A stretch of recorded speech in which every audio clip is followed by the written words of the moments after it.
Às vezes nem só ideias novas que nós discutimos, é também posicionamentos de vida, né? A forma como tu estás na vida. Às vezes falamos muito dos negócios, startups, investimento, etc, seja o que for, mas na verdade é tudo vida, né? Os negócios e tudo o que nós fazemos faz parte da nossa vida, e se nós não gostamos daquilo que estamos a fazer e não estamos a viver aquilo como se fosse a nossa vida, né? Então se calhar não vale a pena estarmos a fazer o que estamos a fazer. De facto, as pessoas procuram ter um propósito na vida, ter um propósito ao qual se dedicam e que os satisfaça, não é? Portanto, que no fundo dê sentido à vida, que é o que estás a dizer. E muitas das pessoas que nós trazemos aqui ao nosso Bitalk têm um propósito de vida definido. Isso ajuda também os outros a encontrar o seu. Bitalk, negócios à portuguesa, ajudar-te, inspirar-te a construir coisas novas, a encontrar novos caminhos. Se nós conseguimos fazê-lo com alguns, então já estamos bem sucedidos. Basta fazer com alguns, sem dúvida.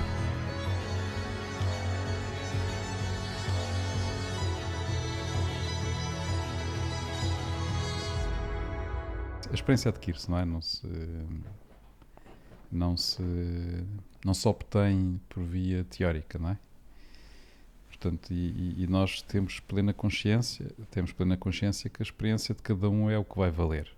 Portanto, não é pelo facto de nós dizermos, ou de algum nosso convidado dizer, façam isto assim ou façam isto assado, que as pessoas vão fazer assim ou vão fazer assado. As pessoas vão fazer à sua maneira a mesma. Mas claro, se aproveitarem algumas opiniões que são veiculadas e trazer esse saber fazer, as pessoas já têm experiência e que têm opinião sobre determinadas coisas, e partilhar com os nossos ouvintes, com as pessoas que nos seguem, para que eles tenham fiquem mais ricos, não é? Porque o saber, a experiência dos outros é uma coisa muito importante, não é? Claro. Pode evitar que a gente cometa muitos erros. Mas os erros também são importantes. Os erros também são importantes, mas cada um vai cometer muitos erros sempre. Se a gente... Só não comete erros quem não está a fazer nada. Exatamente, mas se nós cometermos os nossos e não repetirmos os dos outros, já é ótimo, não é? Acho claro. que saltamos uma fase. Isso é a base da evolução da humanidade, não é? Se nós ainda hoje em dia estivéssemos a fazer os mesmos erros que fazíamos nas cavernas, não estávamos aqui com esta tecnologia toda. Ainda não tínhamos fósforos. Exato. E portanto é super importante nós aprendermos com os erros dos outros, para nós não os termos que os cometer, ou pelo menos quando os formos cometemos um bocadinho diferente daquilo que nós já sabemos que não funciona. Claro.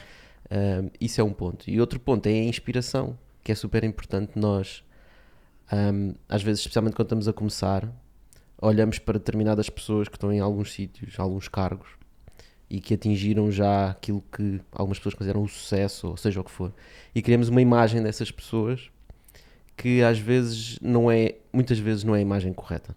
E porque quando as pessoas que estão em determinados cargos comunicam, têm que comunicar mensagens de acordo com certos padrões da sociedade.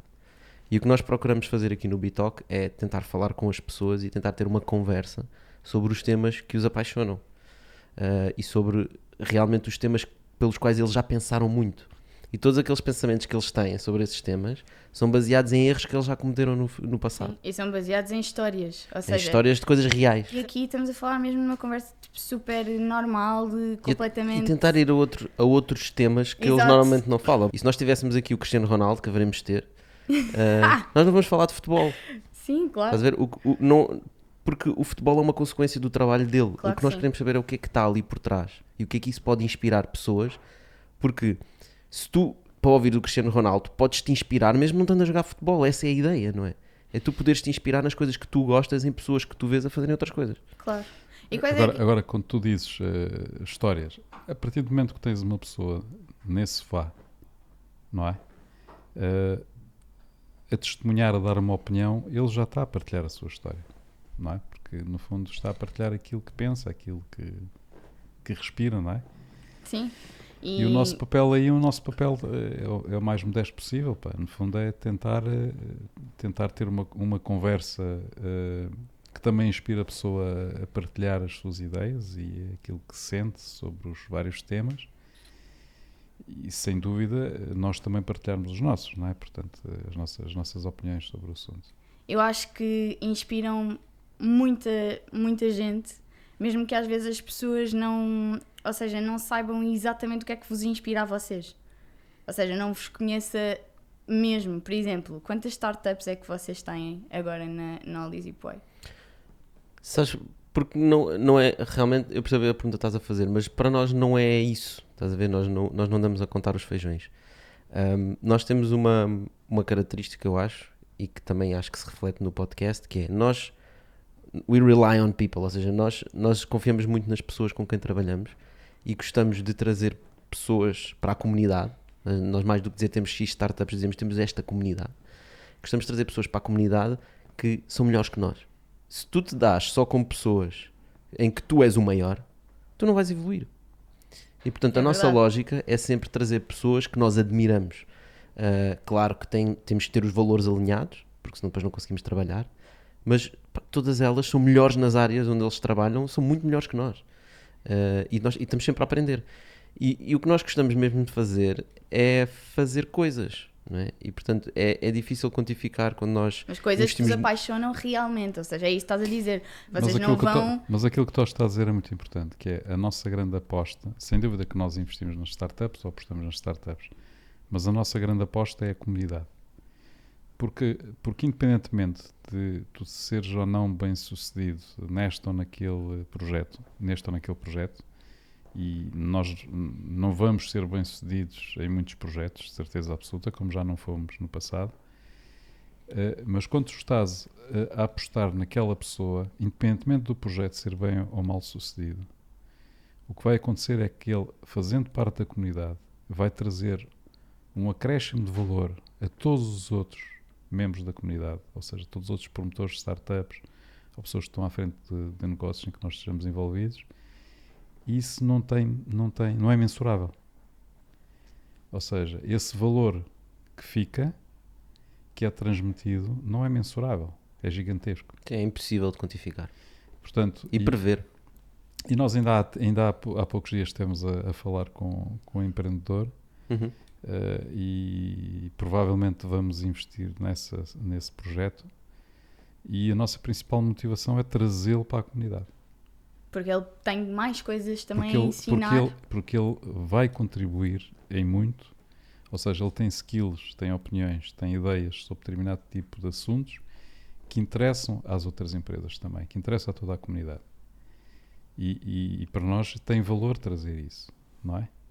Independentemente do sucesso ou não sucesso, que a gente obviamente deseja o sucesso do projeto dele. Sabe, muitas vezes até sinto que quando estamos a falar com estas pessoas em quem investimos, às vezes os empreendedores colocam os investidores, são aqueles gurus que sabem tudo sobre negócios e eu vou lá pedir-lhes dinheiro para ajudar a crescer o meu negócio que eu estou a começar.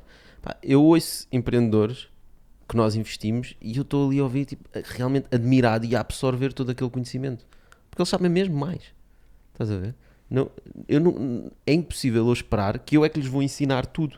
Eu espero poder-lhes ensinar algumas coisas porque tenho outra realidade que eles não têm. Eles estão focados no negócio deles, né? E nós, como temos várias coisas a acontecer e conseguimos ter um big picture sobre tudo, conseguimos trazer alguns inputs que nós acreditamos que são muito valiosos. Estás a ver? E puxamos-los também para de vez em quando desliga-te dessa tua realidade pequenina, desliga-te, sobe um bocadinho, né? Olha para a big picture, tudo o que está à tua volta, e tu vais conseguir trazer valor. E às vezes são coisas que para eles saem. E isso é o outro fator. Portanto, eu falei sobre o valor que cada indivíduo traz para a comunidade, para o conjunto, e o Tocha está-se a referir ao contrário, que é o valor que o conjunto e que a comunidade traz para a própria pessoa. Porque esta coisa de... o trabalho de empreendedor é um trabalho muito solitário. Uhum. Sim, já temos falado sobre isso algumas vezes no Bitalk. Sim, todas as pessoas que nos ouvem sabem isso, ou seja, todas as pessoas que são empreendedores que têm, e que estão a puxar a carroça. Empreendedor pode não ser empreendedor de uma startup. Sim. Pode ter um pequeno negócio, ou pode estar à frente de uma associação, ou pode estar à frente de um clube de qualquer coisa. Também são empreendedores. Portanto, qualquer empreendedor, quando puxa por algo, acaba por ter que tomar decisões. E muitas vezes as decisões são solitárias, ou seja, é ele que tem que tomar a decisão. Claro. E se ele tem um espaço, e há vários espaços desse tipo, se ele tem um espaço onde pode partilhar as suas preocupações, pode dar o seu contributo também. Portanto, ou seja, que o ajude a tomar essa decisão é muito importante. E também é muito importante ele sair do seu ninho, do seu cubículo, não é? De Onde ele ideias. está, de ideias, não é? Ouvir os outros e ter uma opinião sobre as outras coisas que não dizem respeito diretamente a ele. São os negócios ou são os projetos dos outros membros da comunidade que colocam problemas em cima da mesa e ele vai ter que se pronunciar sobre eles com a sua própria experiência. Mesmo não tendo experiência daquele caso concreto, ele, com base na sua experiência, vai se pronunciar sobre aquele caso. Pá, não vai acertar sempre, cada um vai ter a sua opinião, não é? Claro. Mas alguma coisa fica. Portanto, E é engraçado que fica para os dois. fica É. para os dois. Sim, porque às vezes está-se a discutir um problema qualquer que diz respeito à empresa A e o tipo que é da empresa C olha para aquilo e diz: Fónix, pá, nunca tinha pensado nisto, mas eu também tenho aquele problema. Acho Se que manifesta- Pois, isto também exato. se enquadra a mim, né? É. Também se enquadra no... Nunca tinha pensado nisto. Nunca tinha pensado nisto, mas de facto faz sentido. Ou seja, agora já estamos aqui a falar mesmo em termos da utilidade. Porquê é que é útil uma comunidade? Agora, construir comunidades é muito difícil. Pois. Já tivemos aqui várias abordagens sobre esse tema, não é? E de facto é muito difícil construir uma comunidade. E muitas vezes não resulta. Mas se as pessoas têm a oportunidade de pertencer a uma comunidade onde possam partilhar as suas preocupações e possam partilhar as suas ideias, acho que isso é fantástico. De todas as pessoas que interagem com vocês, é vocês quererem realmente participar, ou seja, de certa forma serem ativos nas ideias que realmente vos apaixonam. Vamos lá ver. E aí chegamos ao why do Bitalk, não é? Portanto, no fundo, o que nós trazemos ou queremos trazer para o Bitalk e porque o fazemos não é reconstruir ou construir também uma comunidade a esse nível, porque isso não funciona assim, não é? Portanto, mas é trazer um bocado daquilo que seria a partilha, não é? Trazer para outro nível. Por isso, podemos aqui trazer pessoas mais variadas, com experiências muito diferenciadas, e elas partilharem também com os outros as suas ideias, os seus pensamentos e a sua experiência. Portanto, é uma forma, não é de construção de uma comunidade, mas acaba por ser também um elemento importante em termos de partilha.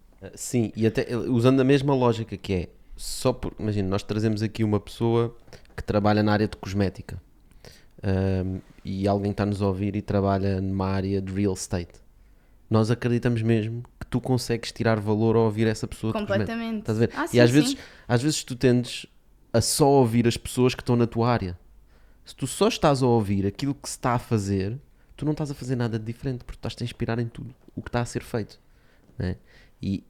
Mas para abrir esses pontos, para abrir esses poros, tem que haver uma certa autenticidade, ok? Para vir os poros tem que haver temperatura.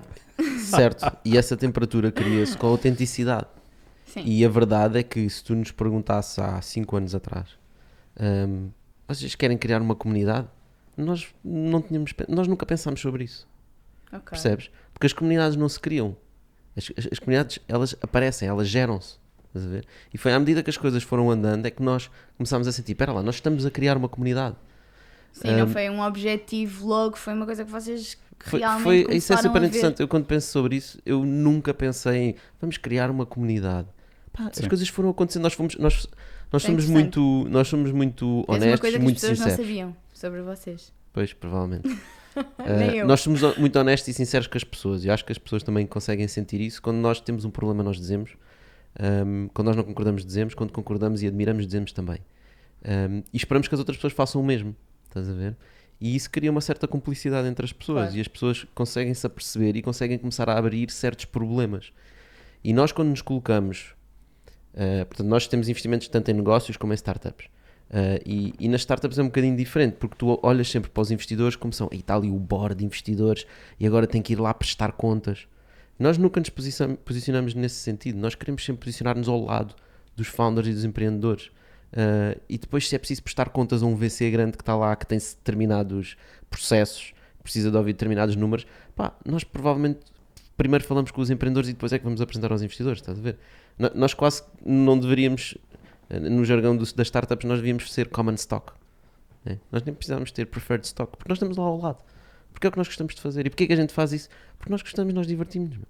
Nós não investimos Sim. no negócio porque é bom, porque o negócio é espetacular e tem um potencial brutal. Nós investimos porque aquilo nos apaixona, porque achamos interessante e porque gostamos das pessoas. A nossa paixão é aquilo que nos motiva o nosso drive na nossa vida. Por isso é que eu também gosto tanto deste E projeto. é agora que tu vais cantar. Não, eu já disse. Vamos pôr um clipe em off. Em off eu canto. Mas é isso, as nossas paixões eu acho que são é o que nos motiva e que nos faz ser mais felizes durante a nossa vida, porque se nós realmente não estivermos a fazer alguma coisa que estejamos realmente apaixonados, o nosso dia de trabalho, acho que já falei sobre isto com o Tocha uma vez, são 9 horas ou 10 dias 10 horas 10 dias por semana. 10 horas do nosso dia, portanto é muito tempo, nós temos de fazer realmente alguma coisa que nos apaixona. Mas eu por acaso eu gostava de saber uma coisa, que eu estou sempre a pensar nisto e gostava de vos perguntar. Sempre a pensar nisto. Ok. Por acaso tenho pensado bastante nisto. Diz. Ou seja, nós temos o Bitalk, que acho que é um projeto que nos apaixona a todos. Uhum. Ou seja, vocês têm a Olizip Way, as startups, ou seja, por exemplo, a Cerdeira, a Silveira, estou sempre a ouvir falar sobre isso e não sei como é que tudo isso... Eu sei que são dois projetos diferentes, mas não sei como é que começou, porque a Cerdeira, por exemplo, é um conceito diferente, bastante diferente. Reabilitação de uma aldeia de X, não é? Sim. Ou seja, São como é que isto surge? Eu sei que agora fui um bocado jornalista a perguntar isto, mas... Como é que surge a Cerdeira? É simples, foi surgindo. Tal como a Ou ideia seja, de comunidade na Tal como a ideia de Olizip Way, comunidade tal como... na comunidade. Também foi surgindo a ideia de dar vida, uma vida diferente a uma aldeia que Mas tinha sido surgiu abandonada. assim completamente do nada ou houve um conceito? Ou seja, vocês estiveram lá, tiveram... Em termos Foi históricos, crescendo. em termos, se olharmos em termos históricos, porque é assim, é muito fácil, isto é uma coisa interessante. A história muito da fácil- garagem do Google, né? É muito fácil a gente recriar a história a posteriori. Portanto, e há muita gente que faz isso, quer dizer, tinha um sonho, tive uma inspiração. Um dia caiu uma maçã. Exatamente, caiu uma maçã na cabeça, outra aparecia uma senhora, ou seja, aquilo que for, não é? Portanto, e a partir daí conta-se uma história quase divina, de inspiração divina, ou seja, aquilo que for. Bom, não foi nada disso que aconteceu, temos de ser honestos com as coisas. Portanto, o que aconteceu simplesmente foi que uma amiga nossa que é artista, portanto, descobriu uma aldeia na Serra da Lousã, portanto, descobriu, é quase como o Colombo descobriu a América, a aldeia já lá estava. Mas pronto, mas lá está, identificou, sinalizou uma aldeia para onde ela foi viver. Ela Portanto, foi mesmo viver? Foi viver Ok. para lá, sim. Com a Uma aldeia família. abandonada. Portanto, Foi grande coragem. uma aldeia abandonada, aliás, como praticamente todas as aldeias tinham sido abandonadas naquela região nos anos 60 e 70, porque de facto a vida nessas aldeias era muito dura, muito difícil, e as pessoas tiveram a oportunidade de ir melhorar a sua qualidade de vida, ir para outros sítios. Portanto, não viam de facto forma de o fazer nos locais onde habitavam, e compreende-se porquê. E então as aldeias foram ficando abandonadas, portanto, e a Cerdeira foi uma delas. E provavelmente, como é uma das aldeias mais afastadas, o que é que acontece? Foi aquela que é uma das que foi ficando para trás, não é a única. Foi ficando para trás, não houve pessoas a ir para lá construir ou reconstruir casas para férias. E essa nossa amiga, quando foi para lá, tinha um projeto de vida, portanto, em termos de trabalhar lá e viver lá e fazer lá família, portanto, e ela viveu lá com o marido e tiveram lá 2 filhos e educaram os filhos e cresceram-os lá, etc. Portanto, e essa nossa amiga, no fundo, foi quem nos incutiu o amor pela aldeia. Portanto, nós passámos a ir lá com alguma frequência, depois acabámos por comprar uma ruína, reconstruir a casa Portanto, o Tocha misturou lá muito cimento, toneladas de cimento. Muito cimento. E carreguei até lá acima, não te E esqueças. cartaz de pedras. A sério, pedras foste tu xisto. que fizeste? Sim, eu fazia o cimento. Ele metia as pedras e cimento, eu fazia o cimento. Eu fazia o trabalho, Eu fazia de pedreiro, ele eu fazia o trabalho de escravo. Bem, Eu fazia- vocês fazem tudo. eu fazia de trolho, ele fazia de servente. Exato.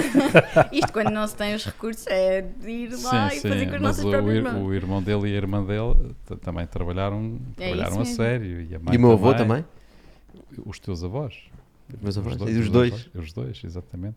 Fogo. Eh, Olha, não sabia, não fazia ideia. É, o meu pai já com 80 anos já ainda andava lá em cima pela parede de pedra a 6 metros de altura. Sim. Portanto, e foi assim, portanto, começámos a reconstruímos uma casa, depois percebemos que quando os amigos iam lá não tinham espaço, então recuperámos mais 2 casas e já com a ajuda de terceiros, já não fomos nós propriamente dito a fazer de trolhas e de serventes. E depois às tantas percebemos que as coisas iam ganhando uma certa dinâmica. A nossa amiga lançou uma iniciativa muito interessante que era os Elementos à Solta, que ainda hoje existe, que é um festival de artes. Sim. não é? A Sardinha é muito conhecida Portanto, por aí. e a partir daí passaram a ir lá artistas de craft, portanto são artistas de peças de autor, ceramistas, de trabalho em madeira, várias artes, não é? Porque há muitas artes dentro desse contexto. E foi acontecendo, portanto isto aconteceu em 2006, primeiro festival, as coisas, todos os anos se organizava novamente os Elementos à Solta. E quando nós nos começámos a questionar sobre o futuro da aldeia, percebemos que há sempre o caminho normal deste tipo de projetos, deste tipo de aldeias, é de facto ou casas de férias, em que as aldeias estão abandonadas durante a maior parte do ano, 80% do tempo, ou mais. ou então projetos turísticos, em que as pessoas vão lá, portanto, e têm um projeto, mas mesmo assim ou seja, a recuperação de casas não torna uma aldeia numa aldeia. Portanto, o que torna uma aldeia numa aldeia é quando há pessoas lá, de facto. Exatamente. Era o que eu ia dizer. E Mais uma vez as pessoas. não é? Exatamente. E quando há atividade. Sim. Porque se não há produção de riqueza, não há sustentabilidade. Se não há sustentabilidade, as pessoas não ficam lá. E nem podem lá trabalhar, não é? Portanto, foi a falta de sustentabilidade que levou ao abandono das aldeias. Sim. E então pensámos que só ser um projeto turístico que seria pouco. Toda a gente faz. Portanto, recuperar casas para alugar, É uma coisa que pronto, ok, faz. é fixe, mas ok. Então Tem-se feito bastante. quisemos dar vida à aldeia, portanto, e a vida que damos à aldeia com aquilo que tínhamos, que era a nossa amiga Kerstin, que com a sua veia, diremos, artística, e todo o networking que foi criado e construído ao longo desses anos, de uma comunidade, lá está outra vez, uma comunidade de umas dezenas de artistas que vão todos os anos à Cerdeira. Não vão. Muitas vezes vão durante o ano, e nós queríamos que, aliás, iam uma vez por ano, não é? Nós pensámos, porque é que eles vêm uma vez por ano? Vamos criar condições para que eles possam vir sempre. Sim. E eu Para que vir seja uma sempre, coisa que eu eles vir- façam sempre. exatamente, eu vir sempre significava criar uma infraestrutura na aldeia onde as pessoas pudessem fazer arte, não é? E então tornar a aldeia num centro artístico, portanto, um spot onde havia ateliês para trabalhar, onde havia ferramentas, instrumentos, onde há espaço Sim. que as pessoas podem criar. O local é fantástico em termos de inspiração. Neste momento tem a funcionar uma escola de artes, Sim. Eu portanto, com um vinco muito forte na parte de madeira e da parte de cerâmica. Foi construído com crowdfunding um forno a lenha para cozer cerâmica a altas temperaturas, construído por um japonês que inventou um determinado tipo de fornos que não deitam fumo. sei. Como é que vocês Combustão. vão arranjar essas pessoas? As pessoas arranjam-se quando há uma network, quando há uma rede, não é? é? Sim. Portanto, nós não sabíamos que existia uma pessoa que fazia isso, mas a gente precisava de um forno com determinadas características e andávamos então à procura foram- o que é que havia de ser. Claro. Então, aqui em conhecido de um é sempre, amigo que sabes era que alguém, não sei assim- o quê, tal, que tinha estado num evento É assim que se arranjam os contactos. No outro lado do mundo, que conheceu não sei quem, conhecia aquele japonês, pá, e lá se conseguiu o contacto e o homem veio à Cerdeira, ficou apaixonado pela aldeia e tem voltado todos os anos. Lá está como... E dá cursos, quando vem, ensina a trabalhar com o forno, faz muitas experiências, é um velhote fantástico. Também faz um sushi fantástico. E também faz um sushi Fogo, fantástico. isso é E sempre... essencialmente hoje, portanto, isso é são várias incrível. casas, né? E todas as casas são intervencionadas por artistas. Casas completas onde as pessoas podem ficar e depois podem ir ter workshops de vários tipos de trabalhos, de madeira, de cerâmica, seja o que for. Pá, e depois uma série de infraestruturas que permitem que as pessoas, os artistas, vão lá e as pessoas também vão lá e criem valor. Neste momento há residências de artistas, ou seja, há pessoas que vão para lá durante uma temporada ou para escrever um livro. Já houve gente que foi para lá gravar música, já houve Sim, sim, sim. 2 sim. CDs de jazz que sabes foram gravados lá. O que é mesmo engraçado é que eu acho que as pessoas já sabem que vocês são pai e filho. Não sei se sabem, algumas pessoas não, espero que não saibam toda a gente no mundo ainda. Já sei. Mais uma coisa que Quer dizer, a poderão partir do momento ficar que a saber nesta a conversa. partir do momento que eu disse que ele fez de servente, pá, quando era criança, Pois, exploração isso, infantil. era sobre isso que eu queria, também era sobre isso que eu queria falar. Pronto, já sei um bocadinho da história do Jaime Serra, teu pai, não é? Portanto, O Jaime Serra é o tal que andava lá é o tal. na parede de xista de 6 metros de altura. Então, mas calma, Tocha, tu fazias o quê? Eu fazia o cimento cá em baixo e ia buscar a areia. E tu nisto tudo fazias o quê? Epá, alguém tem que coordenar o trabalho. Eras aquele que ficava lá a ver se estava tudo bem feito. Não, eu fazia de trolha, assim. Também, olha, Pôr cimento para pedra. eu acho mesmo engraçado, é assim, se as pessoas não sabiam que vocês eram pai e filho, ficam a saber agora, que eu acho que isto é uma das coisas mais fixes deste podcast e que também reflete imenso a química de conversas que existe, que é a química familiar. Eu acho que quando as famílias são unidas e as pessoas são unidas, na reabilitação deste projeto participaram todos, participou a família toda. Não acontece assim tanto. As famílias serem assim Infelizmente tão não, sim. unidas. E é uma das coisas que eu gosto mais é que vocês sejam pai e filho e muitas das vossas conversas que vocês têm, ou seja, a vossa troca de ideias é muito essa química familiar que não se vê assim tanto. Filho e neto do Jaime Serra, que teve um papel importante naquilo que vai ser, pronto, naquilo que celebramos agora, não é? Que é o 25 de Abril e provavelmente estará na origem de muitas das vossas convicções e daquilo que vocês são hoje em dia. E por acaso eu gostava que vocês falassem um bocadinho mais sobre isso. Bom, Jaime Serra é o meu pai, é o avô do Tocha, portanto é um homem, é um combatente pela liberdade, um homem que Nasceu há 100 anos atrás. nasceu há 100 anos, Exato. que está vivo e que durante uma grande parte da sua vida dedicou precisamente na luta pela liberdade. Portanto, fez opção política muito cedo.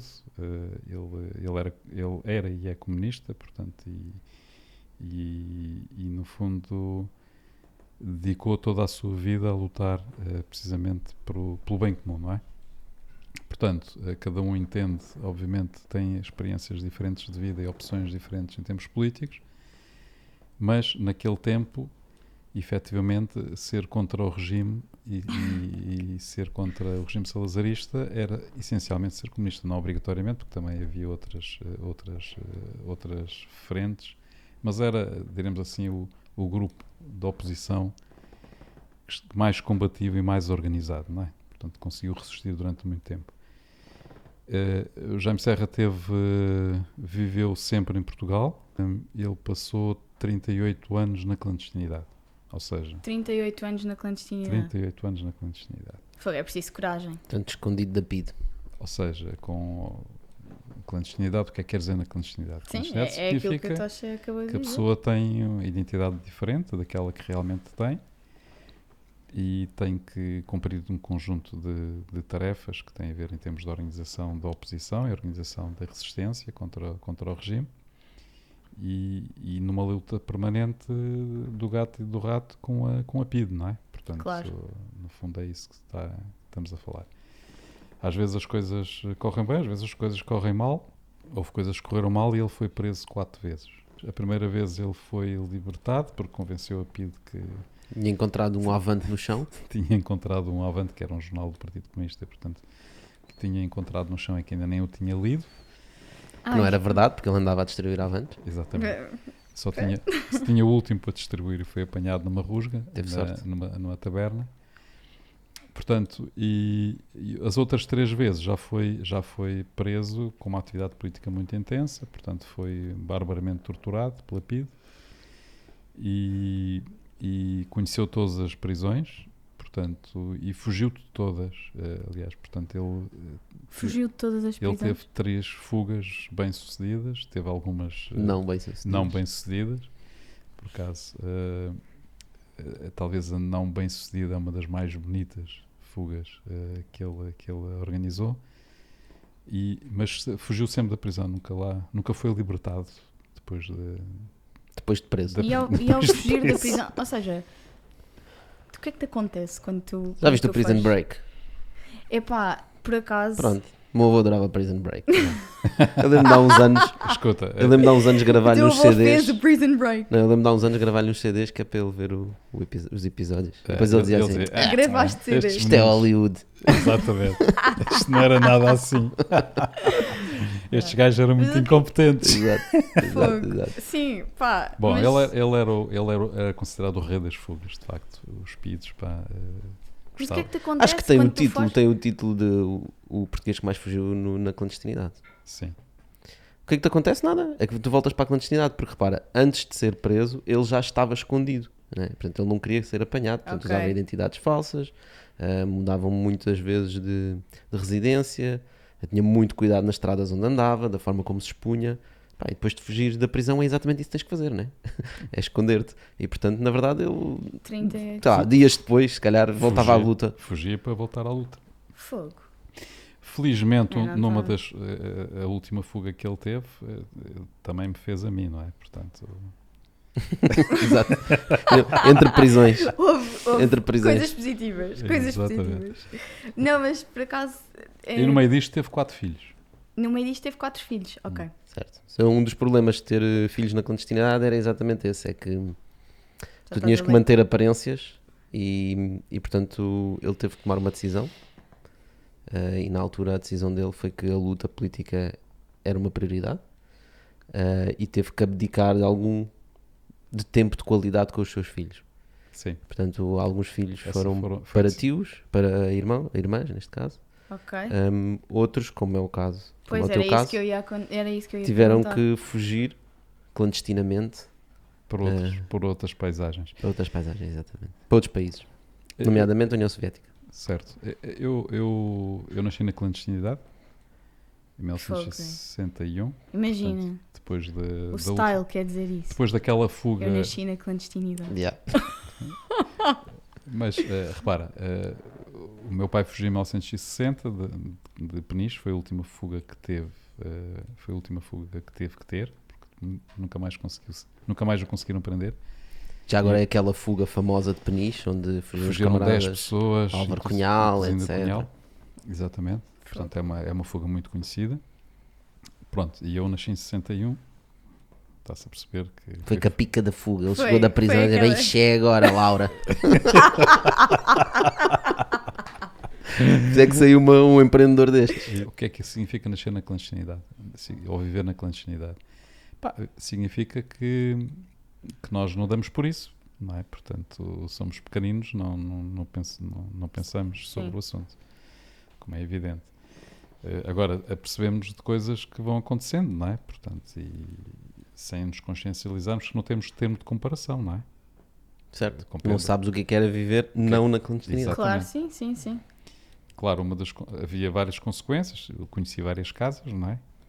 Tive que várias vezes separar emocionalmente de pessoas que gostava. Estiveste na Rússia também, eu Não, sei. isso é mais tarde, não é? Portanto, Mas estiveste em quantos sítios? Assim, mais ou menos. Quantas olha, casas? Quantas casas? até aos 7 anos estive, que me lembro, tive 5 casas, que eu me lembro. Fogo. O que estás a dizer é que chegavam a uma altura, chegavam ao pé de ti e diziam: olha, vamos mudar de casa. Aliás, Não no tinhas... tempo da clandestinidade nem havia muita preparação, não é? Ei, o próximo mês vamos mudar de casa. Não, Pois muitas era, vezes era na ias hora. e pronto. Eu lembro, nós vivemos a determinada altura em Estarreja, numa casa, numa quinta, aliás, em Estarreja. Estarreja era uma zona rural, portanto, em frente à nossa casa. A nossa casa também era uma moradia, chamemos assim, não é? Portanto, com um espaço rural grande, e a minha mãe gostava muito de tratar do jardim, do quintal, etc, etc. E tínhamos galinhas e aquelas coisas todas. E à nossa frente vivia um velhote, que era o Sr. António, que era um agricultor, daqueles agricultores tradicionais, que também tinha porcos e tinha vacas e tinha tudo um par de bois, como se costuma dizer. E tínhamos a matança do porco. É um homem que participou na Primeira Guerra Mundial e tinha lá as recordações dele da guerra e a concertina, que ele tocava a concertina.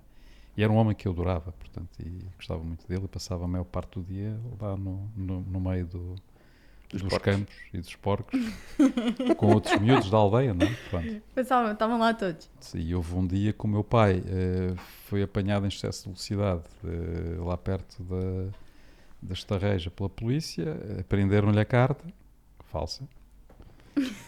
Portanto, chegou a casa e no dia seguinte já não morávamos lá. Nem te despediste do senhor. Não te pudeste despedir do Sr. Não. António. Já não moramos lá. Desaparecemos para outro sítio. Portanto, a coisa era assim, não é? Porquê? Porque, obviamente, iriam perceber que aquilo é falso, não é? Claro que Portanto, sim. a polícia no dia seguinte já estaria Mas por todas as ruas, naquela zona, uma determinada zona, à procura se conhecem aquele senhor com aquela fotografia. Porque a fotografia era verdadeira. Era Claro, dele, claro. Não é? Sim. Mas é difícil criar ligações emocionais com sítios e teres de ir, sem dúvida. Portanto, porque não tens outra escolha. e houve um dia que também me calhou a mim, não é? Portanto... Mas antes disso, deixa-me contar uma história muito engraçada que a avó contava, que é que uma vez fizeste xixi na cama. É verdade, é verdade. E ela estava cá fora na varanda, né? A pendurar os lençóis. A pendurar os lençóis para secarem, né? Depois de lavados. E a vizinha às tantas pergunta: Dona Laura, Já era no Porto. Dona Laura, o que é que se passou e tal? E ela: o Zé fez xixi na cama e não sei o quê. E tu viraste para ela, não foi? Nem sei se foi na varanda. Virei para a minha mãe e disse: Oh mãe, não se conta aos vizinhos o que se passa em casa. Tu disseste que não se conta aos vizinhos o que se passa em casa, ou seja, ele não podia andar a falar sobre as atividades que eram feitas dentro da casa. Claro, não é? claro que sim. Que eram atividades políticas. Isso tem que ser retribuído. Se eu faço xixi, também não podes falar nisso. Já Senão eu sabias o digo. que era a estratégia. Senão vê lá. Pronto. Mas pronto, depois chegou a idade em que tinhas que ir para a escola. E, Depois chegou a idade em que se estar tem a que ir mudar para de casa e ir para a escola não é compatível. E sim, e com documentação, de matrícula, aquelas coisas todas. Portanto, não era possível viver na clandestinidade e estar numa escola pública. Portanto, o que aconteceu com as minhas irmãs, as minhas 3 irmãs, que eram mais velhas do que eu, aos poucos foram vivendo para a família, portanto, para a casa da mãe do meu pai, portanto, da minha avó, e posteriormente da casa da minha tia. E quando chegou a minha vez, houve uma oportunidade e mandaram-me para a União Soviética.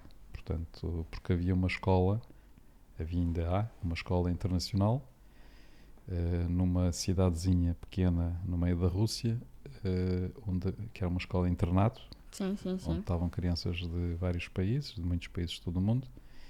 Portanto, eu fui recambiado para lá, diríamos assim. E vivi lá 6 anos até ao 25 de Abril, até 1974. E depois, 25 de Abril, voltei para cá, como todas as outras crianças que estavam lá portuguesas, ainda eram algumas. E como é que foi a experiência de 12. estares lá? Ou seja... Isso é uma outra conversa. É uma muito conversa longa. para Muita- mais uma horita. Exatamente. Sim, mas olha, Sim. Como é que se chama a escola? A escola chama-se Interdome. é o Interdome. Yeah. É Interdome.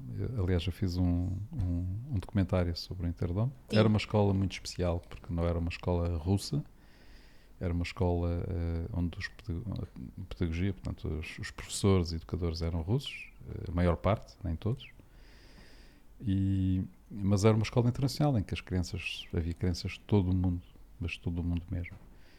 e que já existia uma escola, foi criada em 33, 1933, na sequência da subida do Hitler ao poder, portanto, e de outros regimes fascistas na altura, não é? Portanto, de Mussolini, do Hitler, depois também na Bulgária, na Roménia, etc. Houve vários regimes ditatoriais, portanto, alinhados com o fascismo.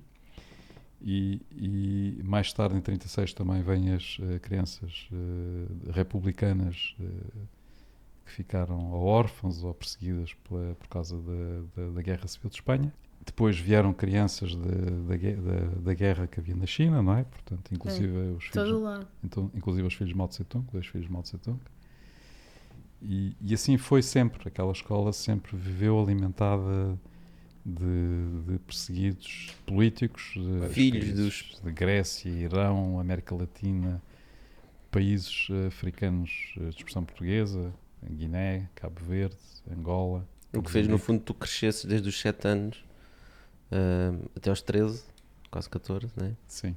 Com uma multiculturalidade. Exato. Uma caldeirada total. O que também... E ainda por cima em internato. Repara, Internato. porque uma Claro. coisa é tu ires à escola, né? Depois voltas para casa. Não, ali era internato, Era eles internato. dormiam e aquilo devia ser uma Dormiam. balbúrdia lá naqueles dormitórios que Era nem uma imagino. balbúrdia que nem imaginas, mas pronto. Isso é conversa para mais outra hora, como Sim, diz. e isso marcou-me muito em termos de personalidade, em termos daquilo que eu sou, em termos dos meus princípios e da forma como lido com as pessoas e aquilo que eu aceito e que não aceito das outras pessoas.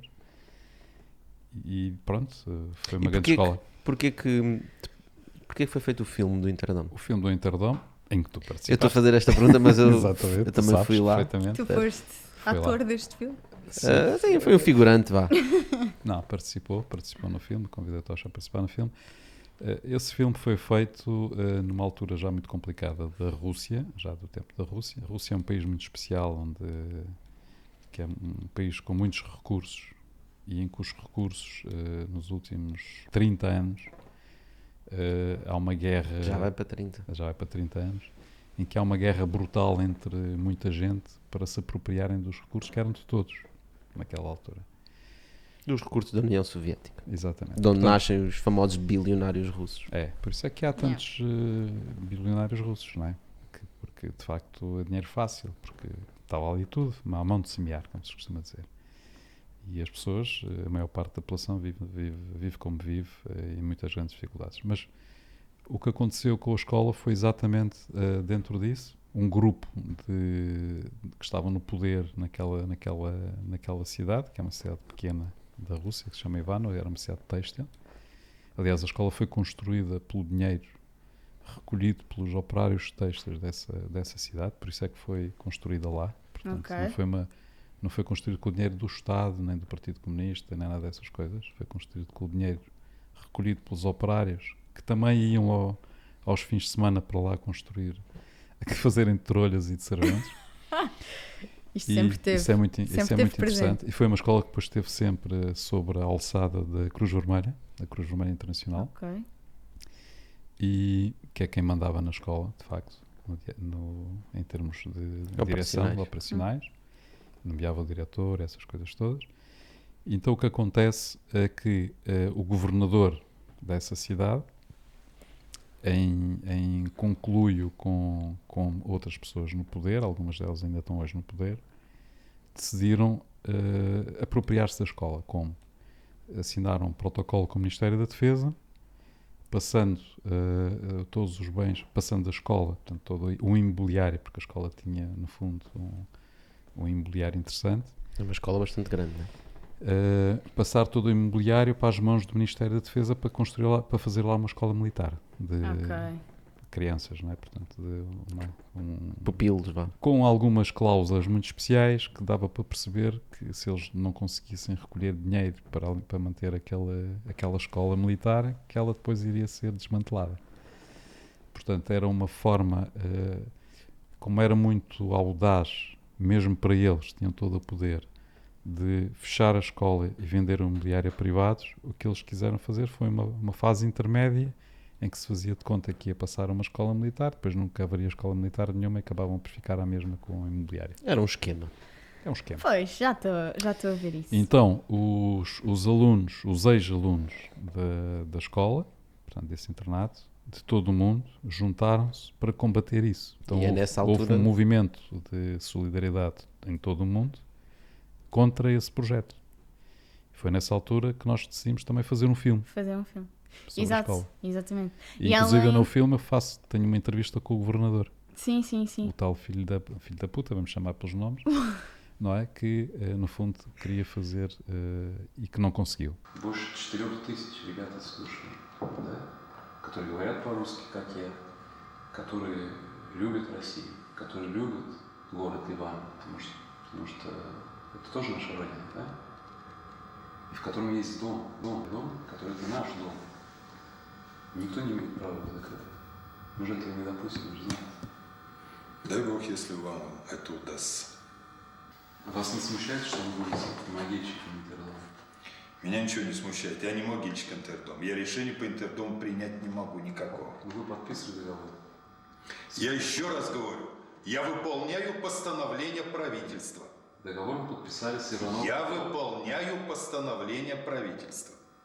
Нет, договор с Ивановым, с министром обороны вы подписали до того, до постановления правительства. Все документы, которые я видел, которые подписаны или вашим заместителем, все были за Суворовское училище. Потому что Без других вариантов. те документы, какие с нас запрашивали, мы те и давали.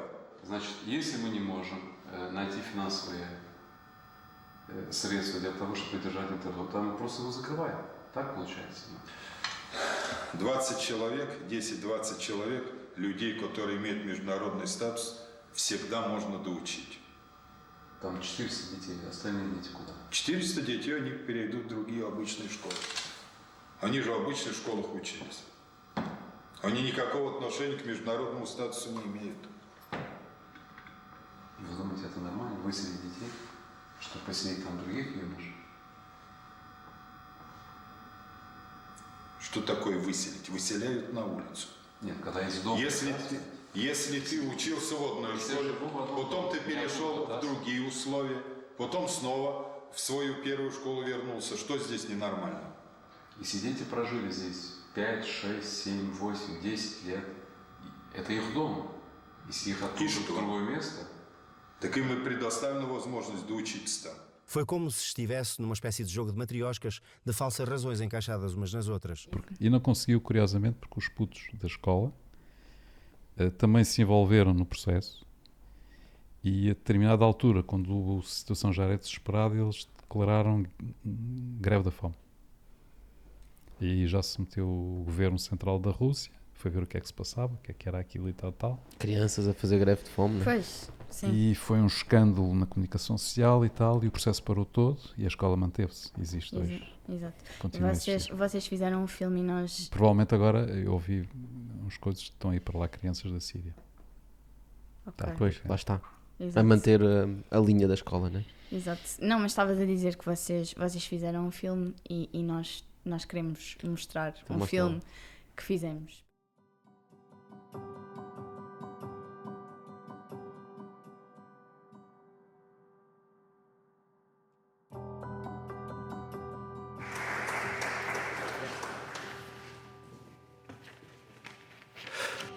Avô, 2021 é o ano em que fazes 100 anos. É uma idade bonita. Bonita acima de tudo porque penso que tens aproveitado bem a tua passagem pela Terra. Nem todos se podem gabar do mesmo. Hoje, gostaria, em nome dos teus filhos, netos e bisnetos, deixar algumas palavras. Não sobre os atos e feitos incríveis que alcançaste, também importantes, mas sobre os pensamentos e as forças que te levaram a dedicar uma causa maior, a que todos nos inspiraram e que nos inspiramos ainda hoje. Não é para nós fácil, hoje em dia, imaginar a situação política e social que se vivia em 1934, a altura em que deste os primeiros passos naquela que seria a jornada de uma vida. Sim, nós conhecemos as histórias, vimos as fotografias e ouvimos os relatos. Mas estou profundamente convicto que, mesmo assim, é-nos muito difícil sentir a profunda injustiça em que viviam as pessoas, os trabalhadores e as famílias nessa altura. E daí, a forma altruísta como te entregaste à luta pelos direitos dos trabalhadores e da nossa sociedade em geral é sem dúvida uma inspiração para todos nós. O amor, respeito e admiração que temos por ti deve-se não só por seres quem és, pai, avô e bisavô, mas também pela forma inabalável com que abarcaste uma causa maior e a colocaste acima da tua própria vida. Lembro-me ainda hoje da tua resposta, quando perguntavam como era possível aguentar toda a tortura física e psicológica da PIDE, sem nunca sequer denunciar um camarada. Dizias tu, a PIDE não torturava por torturar. Torturavam porque tinham um objetivo claro, que era obter o máximo de informações possíveis sobre a organização clandestina, para que a pudessem reprimir com mais eficácia. E a melhor forma de parar a tortura, dizias tu, era convencê-los de que dali não conseguiriam qualquer informação. O limite da tortura é a morte. E como tal, estar disposto a chegar ao limite significava que estavas disposto a morrer para proteger aquilo em que acreditavas. Essa é seguramente a maior lição de vida que aprendi contigo. Que quando lutamos por uma causa justa, maior que nós próprios, estamos a viver uma vida nobre, uma vida de serviço, pelo bem da humanidade. Uma vida da qual nos podemos orgulhar e, acima de tudo, inspirar outros a seguir a mesma causa. E quando nos rodeamos de pessoas com as mesmas convicções, podemos crescer, discutir, aprender e evoluir. É uma luta que não tem fim, mas a cada passo que damos, ficamos mais perto de atingir o sonho. Afinal de contas, é o sonho que manda a vida. E esse teu sonho ainda hoje é tão relevante, porque o sonho que te inspirou não é um objetivo em si. É um processo que se imortalizou na tua geração e irá perpetuar na nossa geração e na geração dos nossos filhos e dos filhos deles também. Hoje, felizmente, já não vivemos numa ditadura fascista. Toda a luta e sacrifício compensaram-nos com as conquistas de Abril na nossa sociedade, que nos trouxeram grande parte dos direitos pelos quais lutavas. Mas o sonho continua, em moldes diferentes, mas tão atuais como antes, pegando nas tuas palavras, tendo em vista a construção de uma sociedade de democracia avançada, sem discriminações políticas, económicas, sociais e culturais. Nos dias que vivemos, a recompensa imediata é infelizmente cada vez mais normal, mas também é aquela que traz menos realização, compaixão e compreensão pelo próximo. Nesta nota, gostaria de vos deixar aqui um pequeno excerto de O Jogo Infinito, de Simon Sinek. As nossas vidas são finitas, mas a vida é infinita. Somos jogadores finitos no jogo infinito da vida. Vamos e vimos, nascemos e morremos. E a vida vai continuando, connosco ou sem nós. Independentemente do dinheiro que ganhamos, independentemente do poder que acumulamos, independentemente das promoções que tivermos, nenhum de nós será alguma vez proclamado vencedor da vida. Se escolhermos viver as nossas vidas com uma mentalidade finita, isso significa que elegemos como nosso primeiro objetivo enriquecer ou ser promovido mais depressa do que os outros. Viver as nossas vidas com uma mentalidade infinita significa que estamos comprometidos com uma causa maior do que nós. Vemos aqueles que partilham a nossa visão como parceiros nessa causa e trabalhamos com eles para construir relações de confiança para podermos fazer avançar juntos o bem comum. Ser pai com uma mentalidade infinita significa ajudar os nossos filhos a descobrir os seus talentos, encaminhá-los para a descoberta das suas próprias paixões e encorajá-los a seguir esse caminho. Significa ensinar às nossas crianças o valor de servir, ensinar-lhes como fazer amigos e a jogar bem com os outros. Significa ensinar aos nossos filhos que a educação continuará muito para lá do fim do curso, durará para todas as nossas vidas. Significa ensinar os nossos filhos a seguir eles próprios uma vida com uma mentalidade infinita. Não há no mundo contributo maior do que educar um filho que continuará a crescer e a servir os outros muito depois de nós termos partido. Levar uma vida com uma mentalidade infinita significa pensar nos efeitos secundários e terciários das nossas decisões. Significa assumir a responsabilidade pelo impacto posterior das decisões que tomamos hoje. E como em todos os jogos infinitos, no jogo da vida, a meta não é ganhar, é perpetuar o jogo, é viver uma vida de serviço. A tua escolha, avô, é hoje mais clara para mim. O jogo infinito que escolheste jogar é almejar por uma sociedade mais justa, uma sociedade mais rica. Rica em conhecimento, em criatividade, em solidariedade, em afeto, em justiça. Justiça é essa que em tempos significava liberdade num regime fascista. Justiça é essa que hoje significa liberdade para vivermos a vida em pleno. Uma família que recebe hoje o salário mínimo e tem 2 filhos para criar, não é uma família livre para viver a vida em pleno. Uma geração que deixa um planeta à beira do colapso da biodiversidade não nos permite viver a vida em pleno. A opressão, a inveja, a intolerância à diferença e a cultura de apontar o dedo ao outro não nos permitem viver uma vida em pleno. A luta pelo teu sonho não acabou. A tua luta não acabou. Pois a tua luta inspirou-nos pelas qualidades necessárias para a travar. E acredito que venha a inspirar ainda mais pessoas a abarcar causas maiores como a sua bandeira de luta. Precisamos de mais jogadores neste jogo infinito. Obrigado pelas escolhas que fizeste no passado. Obrigado por uma vida profundamente inspiradora. Obrigado por seres o pai, avô e bisavô que admiramos e amamos.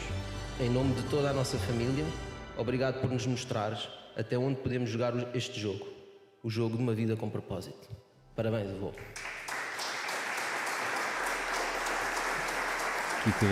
Houve aqui uma brincadeira com este filme, sem dúvida, que foi não a parte da intervenção do Tocha, que falou naquela homenagem em nome da família, mas foram aquelas imagens ali que passam da parte florestal e de cortar a floresta, onde aparece o Pedro, que é o irmão do Tocha, e aparecem outras pessoas que também foram adotadas na prática dentro do projeto,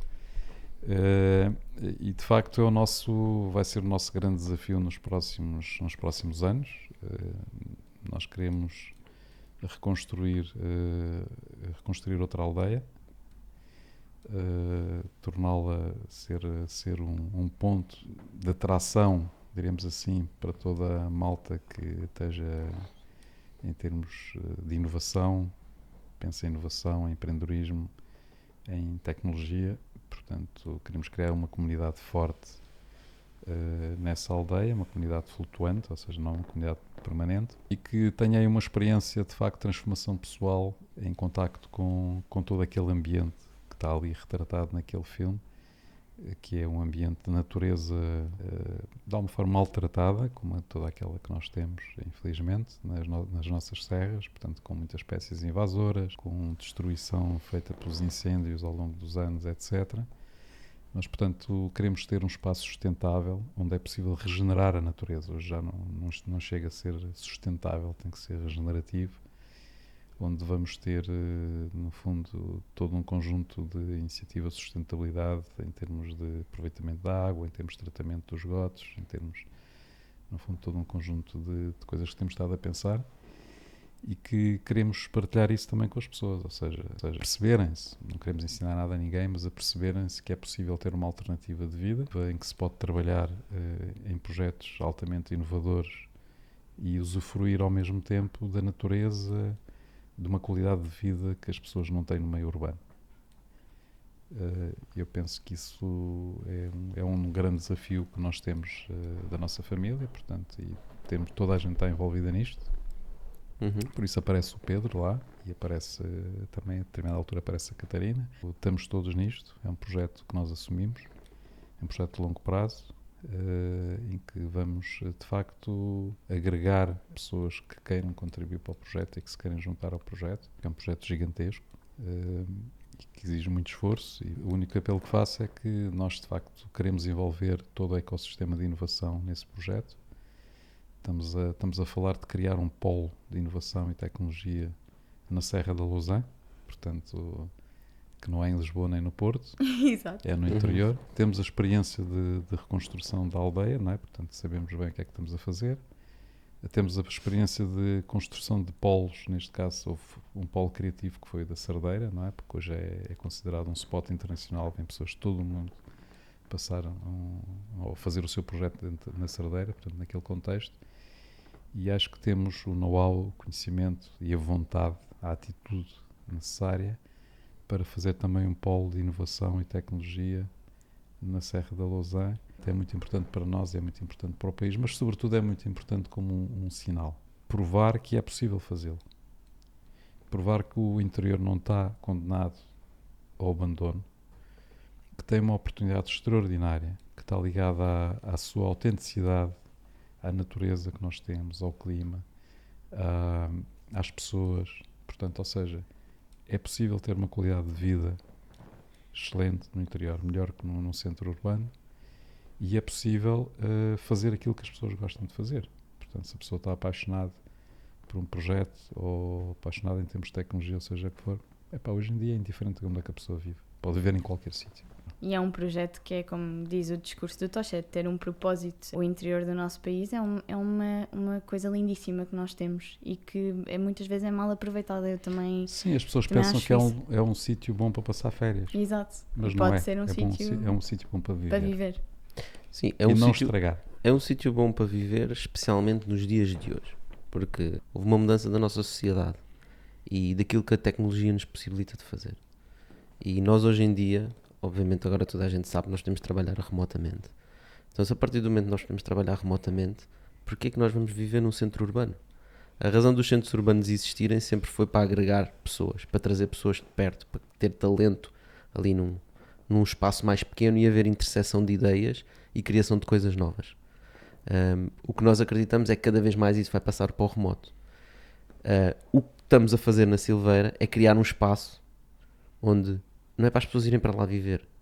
Nós não queremos que as pessoas vão para lá viver. Nem vão para lá descansar, de certeza. Nem absoluta. descansar. Portanto, vai ser um sítio que não é na cidade, vai ser um sítio onde vai haver interseção, mas onde vai haver muita tecnologia. E onde as coisas vão E onde acontecer. vai haver natureza. Portanto, estes pilares, este pilar de juntar a natureza com um sítio onde tu podes criar valor e onde se podem criar projetos novos, onde vai ter um processo que vai criar riqueza para poder também sustentar o espaço, não é? Porque nós também não acreditamos que uma coisa vai viver de doações. Portanto, esse não é o nosso objetivo.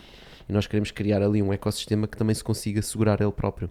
Porque se nós conseguirmos mostrar a nossa forma de abordar o problema e de criar no meio da Serra da Lousã um espaço que é regenerativo para a natureza, portanto faz bem à natureza, ao mesmo tempo cria valor e é sustentável economicamente também, significa que nós podemos ter muitos espaços desses. Sim. E inspirar pessoas a ter mais espaço onde se possam juntar, que não seja só nas cidades. Sim, e um desafio muito grande é como é que é possível gerir a espaço florestal de forma sustentável. Porque o grande problema, fala-se muito da questão dos incêndios e que as florestas não são limpas, etc. É verdade, sem dúvida, as florestas estão abandonadas. Mas se nós formos objetivos, os pequenos proprietários, não estou a falar das grandes celuloses que têm extensões enormes e que criam estruturas para gerir a floresta.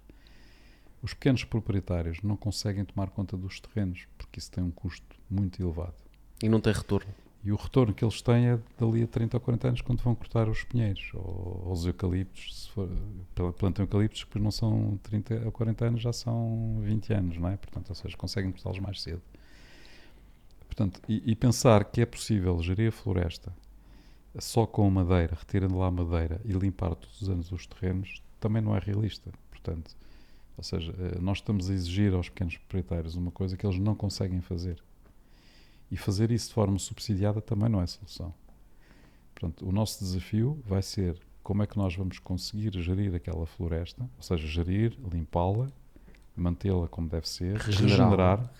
Isso significa cortar espécies invasoras e plantar espécies autóctones, não é? que vão desaparecendo, e em simultâneo conseguir retirar de lá riqueza, valor, sem ser madeira, não é? Portanto, e se nós conseguirmos fazer isso, nós vamos provar que é possível gerir a floresta, limpá-la, mantê-la limpa e tirar daí rendimento. E isso é um grande desafio, porque aí vamos conseguir provar, mesmo para os pequenos proprietários, que eles conseguem tirar rendimento da floresta. E mantê-la limpa, fora de incêndios, etc. Não é? Vamos conseguir fazê-lo. Claro que sim. E olhem, obrigada por este episódio extra, especial, top mundial. Top high quality. Top high quality. Obrigado a ti. Por esta surpresa, porque nós foi uma surpresa. Obrigada à GAF também, que também proporcionou tudo isto e também tem uma paixão enorme pelo projeto. E sei lá, obrigada só.